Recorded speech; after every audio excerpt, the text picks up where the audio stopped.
உறவுகள் அனைவருக்கும் வணக்கம். தமிழ்நாடு முழுவதும் நாம் தமிழர் கட்சியோட நிர்வாகிகள் கைது செய்யப்பட்டு இருக்கிறாங்க. அச்சம் என்பது மடமையடா, அஞ்சாமை திராவிடர் உடமையடா என்று பாட்டு பாடி தமிழ்நாட்டில் திராவிட ரத்தத்தை ஊற்றி அதிகாரத்திற்கு வந்த இந்த இயக்கங்கள் எல்லாம் இன்று பிரபாகரனுடைய பிள்ளைகளை பார்த்து அச்சம் கொண்டு அந்த திராவிடமே செத்து போய்விட்டது என்கிறத பார்க்கும் பொழுது நமக்கு உண்மையிலே ரொம்ப பெருமையாக தான் இருக்குது. எதற்காக நாம் தமிழர் கட்சியை திராவிட காவல்துறை கைது செய்தது? எதற்காக ஐயா ஸ்டாலின் அவர்கள் நாம் தமிழர் கட்சி நிர்வாகிகளை சிறைப்பிடிப்பு செய்து வீட்டு காவலில் வைத்தார் என்கிறத பற்றி தான் இந்த காணொலியில் நம்ம தெளிவாக பார்க்க போகிறோம். கடந்த ஒரு வாரத்துக்கு முன்னாடி நாம் தமிழர் கட்சி சார்பாக ஒரு போராட்டத்திற்கான அறிவிப்பு வெளியாகுது. வருகின்ற 4ஆம் தேதி வடலூரில் இருக்கக்கூடிய வள்ளலார் பெருவழி மையத்தில் பண்பாட்டு ஆராய்ச்சி மையத்தை எதிர்த்து அந்த அநீதியை தடுத்து நிறுத்துவதற்கு போராட்டம் செய்யப்படும். இது தெய்வத்தமிழ் பேரவை சார்பாக நடைபெறும். ஐயா மணியரசன் தலைமையில் நடைபெறும். அதில் சிறப்புரை செந்தமிழன் சீமான் அவர்கள் உரையாற்றுகிறார் என்கிற அறிவிப்பை நாம் தமிழர் கட்சி வெளியிட்டது. இது வெளியிட்ட உடனே ஐயா ஸ்டாலின் அவர்களுக்கு என்ன நினைத்தாரோ தெரியல, இதை தடுப்பதற்கான அனைத்து முயற்சிகளையும் எடுத்துக்கொண்டிருந்தார். சரியாக நேற்று மதியம் 12 மணி அளவில் இதற்கான அனுமதிங்கிறது மறுக்கப்பட்டது. அதனைத் தொடர்ந்து போராட்டம் நடக்குமா நடக்காதா என்கிற சந்தேகத்தோடு இருந்த தம்பிகளுக்கும் உறவுகளுக்கும் போராட்டம் நடத்தியே தீர்வோம் என்று அண்ணன் சீமான் அவர்கள் உத்தரவாதம் கொடுத்தாங்க. இன்னைக்கு காலையில் நாம் தமிழர் கட்சியோட மாநில ஒருங்கிணைப்பாளர், மாணவர் பாசறை ஒருங்கிணைப்பாளர், மகளிர் பாசறை ஒருங்கிணைப்பாளர்னு சொல்லக்கூடிய அனைத்து நிர்வாகிகளோட வீட்டிலையும் காவல்துறை போய் அவர்களை வீட்டு காவலில் வைத்திருந்து சிறைப்பிடிப்பு செய்திருக்கிறாங்க. உண்மையிலே இந்த அச்சம் என்பது நமக்கு ரொம்ப பெருமிதமாக இருக்குது. அண்ணன் சொல்வது போல திமிராக இருக்குதுன்னு தான் சொல்லி ஆகணும். அதிகாரத்திற்கு வராத ஒரு கட்சி ஒரு போராட்டம் எடுத்தால் தமிழ்நாடு முழுவதும் அது பற்றி எரியும், அது ஆளும் அரசாங்கத்திற்கு பெரிய பின்னடைவை ஏற்படுத்தும் என்கிற அச்சம் கொண்டு ஐயா ஸ்டாலின் அவர்கள் கையில் ஒரு இரும்பு கரம் கொண்டு அடக்கி இருக்கிறார் என்பதை நம்ம வாழ்த்துக்களோட பாராட்டுகளோட வரவேற்கிறோம். ஆனால் இதே அடக்குமுறையும் இதே காவல்துறையோட நடவடிக்கையும் தமிழ்நாட்டில் நடக்கக்கூடிய மற்ற அநீதிகளுக்கு ஐயா ஸ்டாலின் அவர்கள் செய்வாரா என்பது பெரிய கேள்விக்குறியாக இருக்கிறது. தமிழ்நாடு முழுவதும் மதத்தின் பெயரால் காவி கொடியை எடுத்துக்கொண்டு பாரதிய ஜனதா கட்சி எத்தனையோ போராட்டம் நடத்துகிறது. அந்த போராட்டத்தை எல்லாம் அனுமதித்து விட்டு அவர்களுக்கெல்லாம் காவல்துறை பாதுகாப்பு கொடுத்து விட்டு இன்றைக்கி நாம் தமிழர் கட்சி சுதந்திரமாக செயல்படுவதற்கு ஒரு வாய்ப்பு இல்லாமல் அந்த ஜனநாயகத்தை குழி தோண்டி புதைத்து கொண்டு இருக்கிறத இந்த காணொலி மூலமா நம்ம தெளிவுபடுத்தி ஆகணும். தமிழ்நாடு முழுவதும் கஞ்சா புழக்கம் அதிகமாக இருக்கிறது. எந்த செய்தித்தாள் திரும்பினாலும் ஒவ்வொரு செய்தித்தாளுக்கும் ஒவ்வொரு 1 மணி நேரத்திற்கும் கஞ்சா போன்ற பழக்கத்தினால் தமிழ்நாட்டில் என்ன மாதிரியான பிரச்சனைகள் நடந்து கொண்டு இருக்கிறது என்கிற விவரங்கள் தினந்தோறும் வந்து கொண்டு இருக்கிறது. அதையெல்லாம் இரும்பு கரம் கொண்டு, அதையெல்லாம் இந்த காவல்துறையை கொண்டு, அதையெல்லாம் அந்த யார் கஞ்சாவை விற்பனை செய்கிறார்களோ அந்த முதலாளிகளை தேடி கண்டுபிடித்து அவர்களை எல்லாம் விரட்டி கைது செய்வார்கள் என்று பார்த்தால் பாராட்டலாம், அதற்கு வரவேற்கலாம்.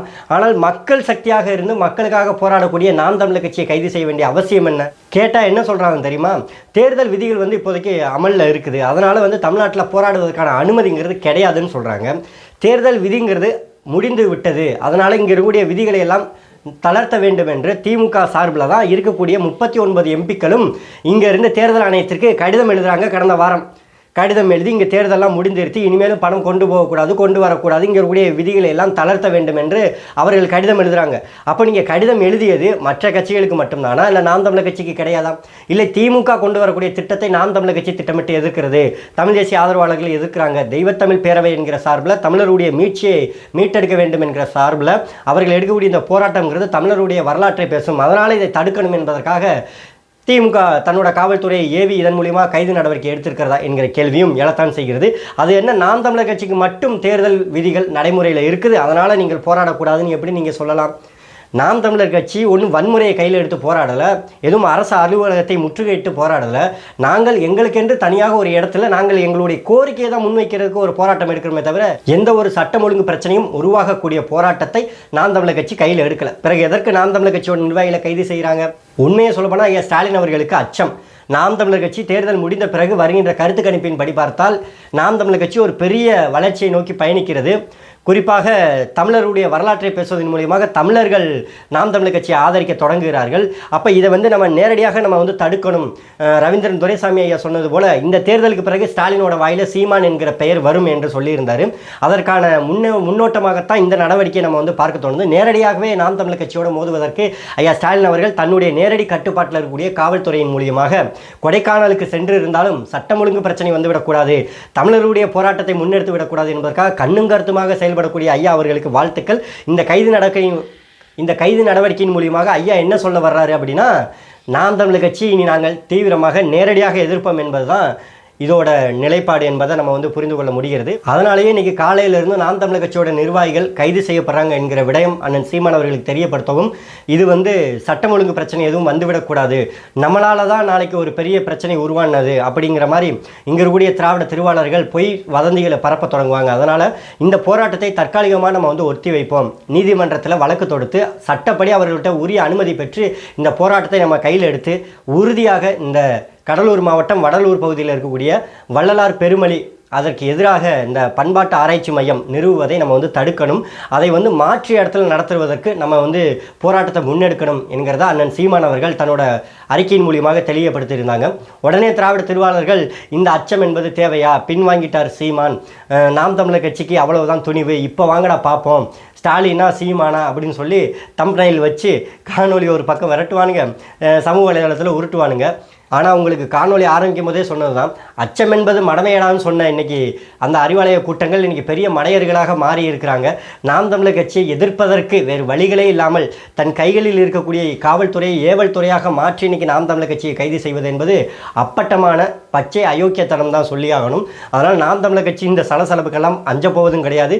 கைது என்பதோ வழக்கு என்பதோ போராட்டத்துக்கான அனுமதி மறுப்பு என்பதோ நாம் தமிழர் கட்சிக்கு கையளிக்கப்பட்ட ஒரு வரம் ஒன்று தான்.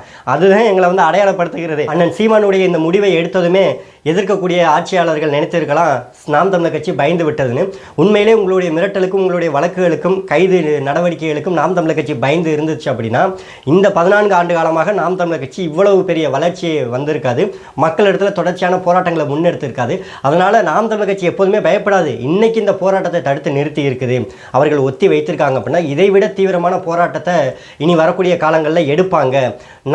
நம்மளுடைய பலம் என்னங்கிறத தெரிந்து விட்டு நம்மளுடைய பலவீனம் என்னங்கிறத தெரிந்து கொண்டு நாம் தமிழர் கட்சி நம்மிடம் மோத வருகிறது என்பதை ஆட்சியாளர்கள் நன்கு உணர்ந்து கொள்ளணும். சட்டமன்ற உறுப்பினர்னு சொல்லிக் கொண்டு இருக்கிறவர்கள் ஊழல் செய்கிறாங்க, எண்ணற்ற தவறுகள் செய்கிறாங்க. நாடாளுமன்ற உறுப்பினர் சொல்லிக்கிட்டு இருக்கக்கூடியவங்க எண்ணற்ற தவறு செய்கிறாங்க, ஊழல் செய்கிறாங்க.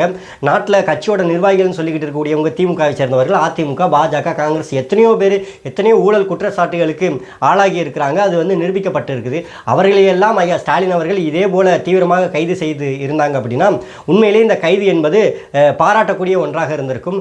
ஆனால் எளிய பிள்ளைகள் பெரிய பொருளாதார வசதி இல்லாமல் தமிழர்களுக்கான ஒரு அரசியல் இயக்கத்தை ஆரம்பித்து இங்கு வந்து ஒரு எளிய முறையில் ஒரு போராட்டத்தை முன்னெடுக்கணும், எளிய மக்களுடைய கவனத்தை வந்து நம் பக்கம் திருப்பணும், நடக்கக்கூடிய அநீதி என்னங்கிறத இந்த அரசியலை வந்து நம்ம ஒரு பேசு பொருளாக மாற்றணும் என்பதற்காக நாம் தமிழர் கட்சி ஒரு முன்னெடுப்பை எடுக்குது. அதுவும் தெய்வத்தமிழ் பேரவை சார்பாக பல தமிழ் தேசிய ஆதரவாளர்களும் ஒன்று சேர்றாங்க.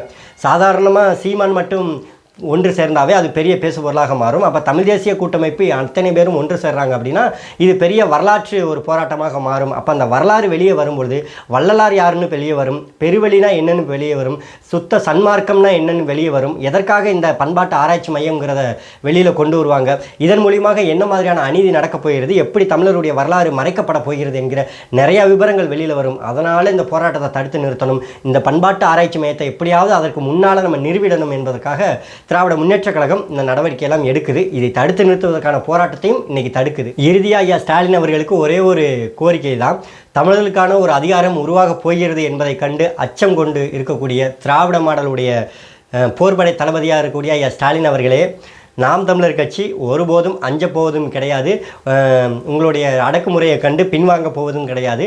இந்த வள்ளலார் பெருவழியை தடுத்து நிறுத்தும் வரைக்கும் நாம் தமிழர் கட்சியோட போராட்டம் ஓய போவது கிடையாது. அந்த போராட்டத்தை முன்னெடுப்பதற்கான நீதிமன்றத்தின் வழியாக சட்ட நடவடிக்கையும் தொடரப்போகிறது என்பதை அண்ணன் சீமான் அவர்கள் அறிவித்திருக்கிறாங்க. இன்னைக்கு எந்த காவல்துறை இந்த போராட்டத்திற்கு அனுமதி தராமல் போராட போகிறவர்களை தடுத்து நிறுத்தி வீட்டிலே சிறை காவல் வைத்தார்களோ அதே காவல்துறை இந்த போராட்டத்திற்கு அனுமதி கொடுத்து அவர்கள் முன்னிலையில் இந்த போராட்டத்தை நடத்தி காட்டக்கூடிய வேலையை அண்ணன் சீமான் அவர்கள் உறுதியாக செய்து முடிப்பாங்க.